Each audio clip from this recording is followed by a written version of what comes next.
विषय हिंदी। शब्द।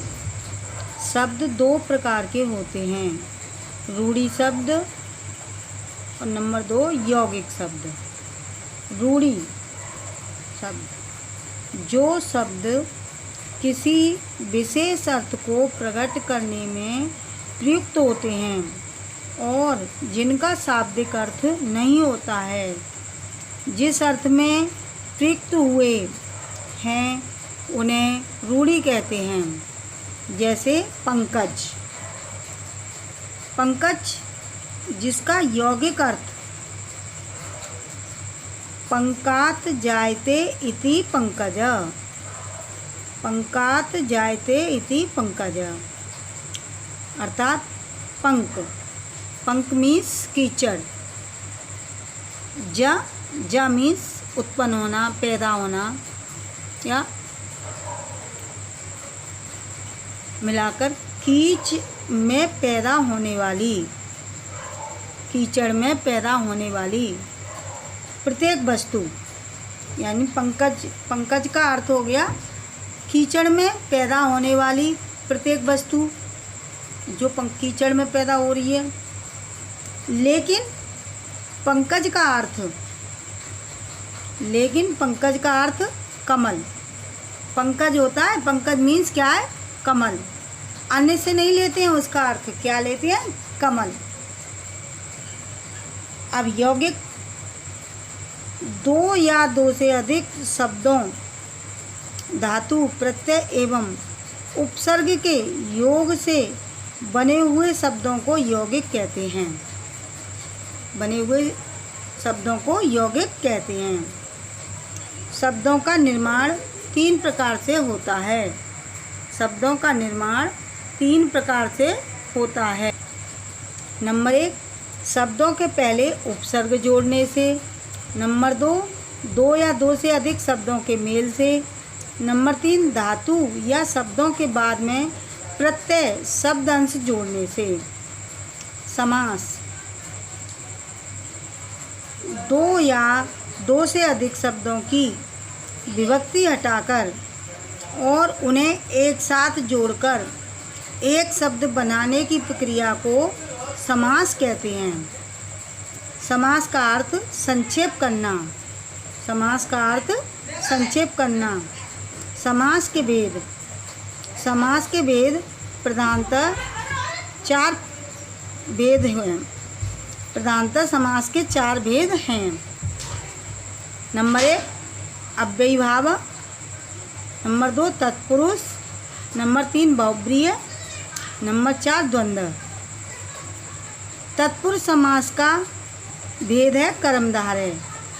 तत्पुरुष समास का भेद है कर्मधारय और कर्मधारय समास का भेद है द्विगु।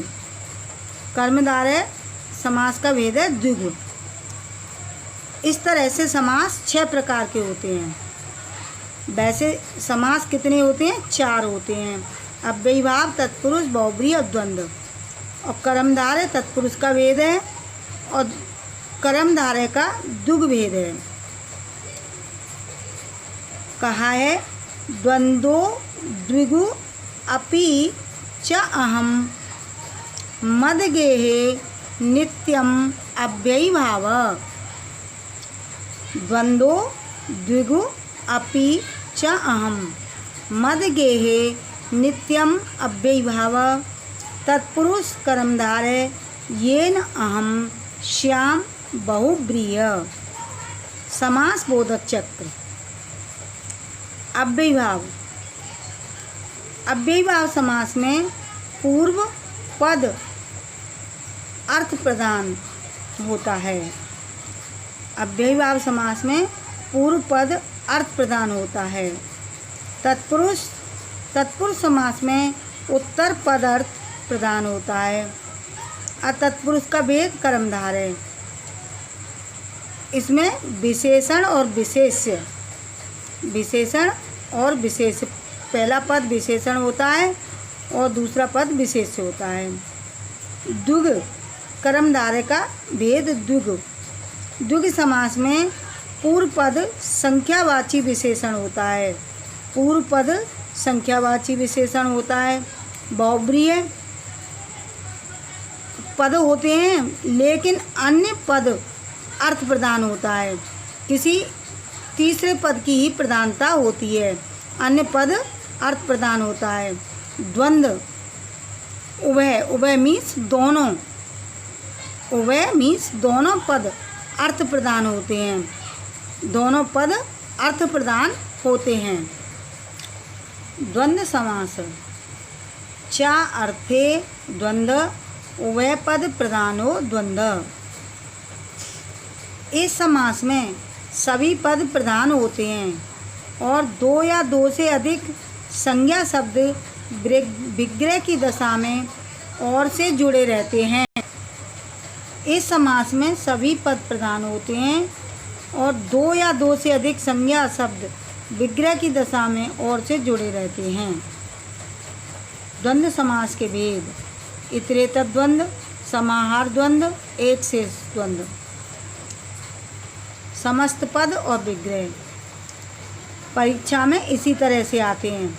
राजा रानी, राजा रानी में समास राजा और रानी, तो राजा रानी में क्या छिपा हुआ है? और जो डैश है इस तरह से, जहाँ डैश लगा हुआ है वहाँ पर कौन सा समास है? द्वंद्व समास।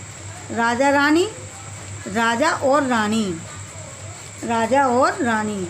नर नारी, नर और नारी। दिन रात, दिन और रात। सुख दुख, सुख और दुख।